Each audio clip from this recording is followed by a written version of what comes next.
Hey guys, welcome back to FPL must-haves. Today I'm going to go over Game Week 26, 3 must-haves. And we're going to first quickly go over Game Week 25, see how that went. And then, as usual, go over the fixture analysis, go over the teams that are facing the easy teams, I guess, the teams that have the highest XGA. And then finally go deep dive into the 3 must-haves for this game week and kind of keeping in mind the future double game weeks and blanks, and then at the end finally go over the watch list for the same double game weeks and blanks. So let's jump right into the game week 25 review. So a pretty bad week, I must say. I went down around 20 to 30,000 positions.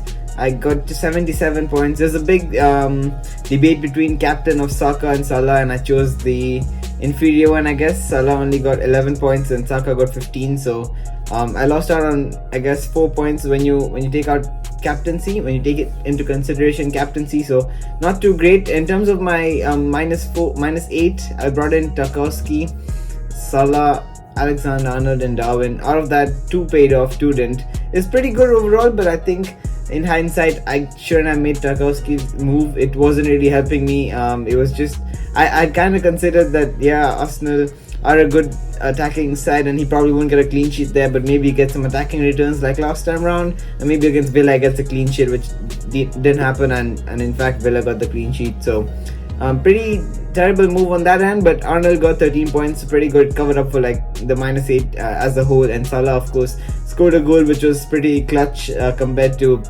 those who captained Saka and were leading much higher at the time.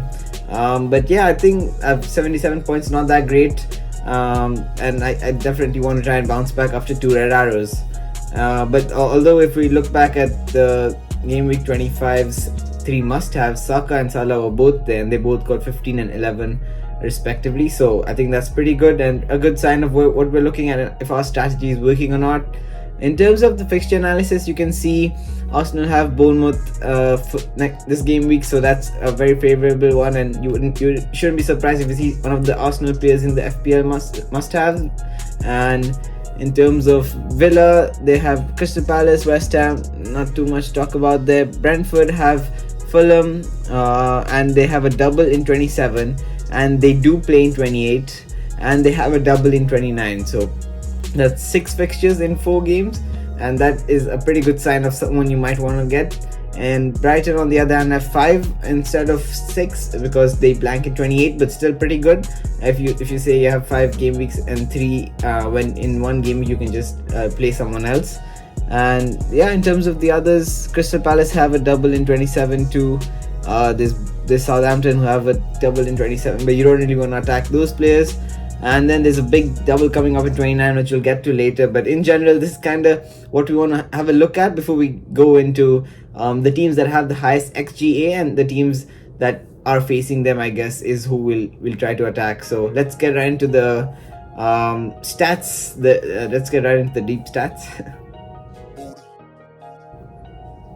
So I want to quickly go over the top 10 teams with the highest XGA against them, ranked from highest to lowest for the whole season. And you can see Fulham's first, and you know that Brentford's facing Fulham, so I think you'd kind of expect who you'd want to try and get into their must-haves. There's Everton, of course, who just conceded 4 today to Arsenal. There's Bournemouth, as you'd expect, Nottingham Forest, Aston Villa, and Bournemouth facing Arsenal this week, so that's something to keep into mind. But I think in terms of a disclaimer, I'm not going to put players like Saka, which is a very good must-have if you don't have him, but I'm not going to put him in the video because I have had him like twice in the last 3 videos, and I expect almost everyone who really diligently plays this game has Saka, so I'm not going to put him. And maybe some other Arsenal attackers, everyone usually has like 3 by now, like 2 attackers, 1 defender, or something of that sort. So really not something that is very differential like. But let's get right into the 3 picks that are going to be differential like and are going to be really good game changers and rank climbers, I guess. So my number 1 pick for game week 26 is going to be Solly March from Brighton. He's a midfielder, and these stats are all after the World Cup, so he's had 8 games and he's given 7 returns. Can you believe how crazy that is? 5 goals and 2 assists. XG of 2.92 and XA of 4.61. So really, he's at par with, or even slightly underperforming his expected goals and assists. And his price is 5.1, his ownership is 5.6. Literally, there's 5 green stats out of 8 there. That's pretty good, I must say. And this is literally everything you want from a player, someone who's not highly owned but has very good underlying numbers, and has, I guess, 5 fixtures in 4 game weeks. He has a single, a double, a blank, and then a double, and you can always play someone else in the blank. There's one concern, of course, that he did not play the FA Cup game, but I think there's a 75% chance of him playing, and we of course wait for the press conference on Friday, but I think he should be good. I don't think it was something too serious, but definitely leave that transfer for, I guess, the deadline day and don't rush into it. But I think if he's fit, he's going to be a very valuable asset to have, not just for Game Week 26, but 27, 28, 29, I guess till 29, and then they might also have a double against Newcastle in 31. So definitely a long-term pick, someone who's got very good numbers, who's been playing kind of more central, getting so many shots in the 90 minutes that he plays, very consistently picked, and definitely a little better, has some pros compared to some of the other Brighton attackers, because he takes really a lot of shots, ramping up the XG, the XA, and he's got fixtures like Bournemouth in 29, I think Fulham this week, not Fulham this week, but whoever he's facing this week, and then he has pretty good fixtures in 27 too. So definitely playing for a team that's in form, favorable fixtures, good numbers, someone who you should look to get in. My number 2 pick for Game Week 26 is Toney from Brentford. He's had 7 games since the World Cup, 4 goals, 1 assist, a XG of 4.69, XA of 1.19. So that's really almost 6 returns expected from 7 games. That's really what we want from a striker, and he has a astounding 6 games in 4 game weeks. That's just crazy. If you compare to some other people like maybe Haaland, who has only, I guess, 3, that's a big difference, right, when you're playing double the number of games. And his ownership is 27.5, so pretty high, but not yet too high. It might increase a bit more. If anyone's had doubts about him having the case against him for betting, that's not really a big concern, I think, because I think the FA say that the earliest they'll come to a conclusion is like April, and that's like Game Week 29, so a bit far down the line, and even that's just like the first hearing or whatever, so you probably don't expect a result to come very soon, if even this season. So that shouldn't be too much of a worry. It's 7.6 million, so not too expensive for given the shortage of forwards. I guess people like Nketiah, Darwin not reliable, and I know people are looking for someone to move on to, so definitely someone to consider. Really good fixtures. He has Fulham next, and that Fulham have the highest XG against them. Definitely a good pick. Expect him to maybe score 8-9 points at least. If he has a okay game, he's on pens, he's nailed on when he's fit, and he's mostly fit, and he's mostly scoring his pens. Really everything that someone wants in a striker. I think it's definitely a good buy as soon as you can. Don't wait for 27. You should get him in 26 itself. Especially if Solly March is unfit, then this is your number 1 transfer target. And yeah, I think he's a good alternative to every striker out there. Mitrovic, Felix, everyone's not performing, while Toney has very high chances of giving you good returns. My third and final pick for Game Week 26 is Mitoma. I'm sure many people have had him previously in the season, if not almost everyone who watches, and is kind of risky. He did perform really well just after the World Cup. He's slightly dipped a bit in form, and he's being played slightly wider, so has a lower XG and XA compared to someone like Solly March, but definitely still someone to consider. 4 goals in 8 games, not too bad, with a price of only 5.3, and someone who has 5 games in 4 game weeks. Pretty good. He has very good fixtures, same as Solly March. Someone who's still slightly low owned. His 12%, I wouldn't consider it a lot when you're facing like almost like 70% of active players. He's definitely someone to consider.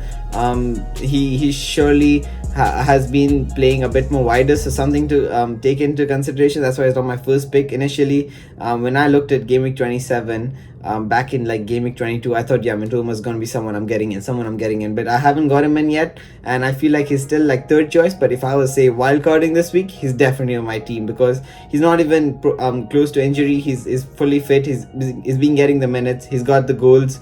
Probably will start to perform more, especially if they're chasing in a game and they need more goals. He will probably play central, but I guess in the start he usually starts off a bit wide, but definitely still a goal threat. He's got some good bonus points after the World Cup too, where he scored like the only goal in the match and then he picked up all 3 bonus points. So definitely someone who has a good upside, I must say. And with the double game, he could come up with a 20-pointer and you'd be shocked. So you wouldn't be shocked, sorry. So definitely someone to consider. That finishes up the list. Let's go on to the watch list for some people to look out for in the next few game weeks.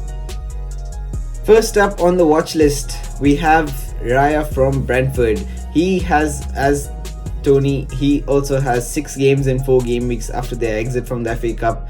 He's definitely someone who can give you a good amount of points, because for a lot of the keepers, sometimes it's a roll of the dice, and the more games you have, the higher chances of getting points and saves and bonus points, I guess. But he is not only having so many fixtures, he has good fixtures, and Brentford have been solid defensively after the World Cup especially.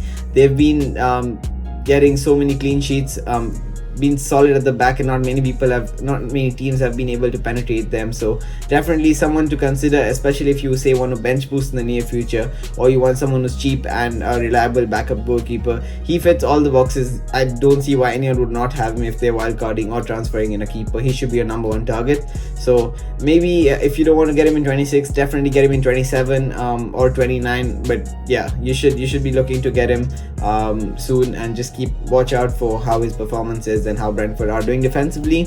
Number 2 is Watkins.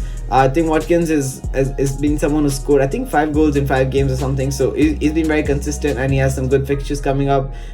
In Game Week 28, when a lot of teams are blanking, he's facing Bournemouth, which is really good, and he scored against a very defensive side like Arsenal, and he's been scoring almost consistently, and that's someone who you want to have, especially with the lack of forwards right now, especially in Game Week 26, 27, 28, and he has a double in 29. So definitely look to get him in the near future. Finally, we have Bruno Fernandes. He's a bit more far down the line, and I'm looking to get him in 29 when he has a double, a very good double. Him and Rashford would probably be pairing up, and maybe Luke Shaw to complete the Man U trio.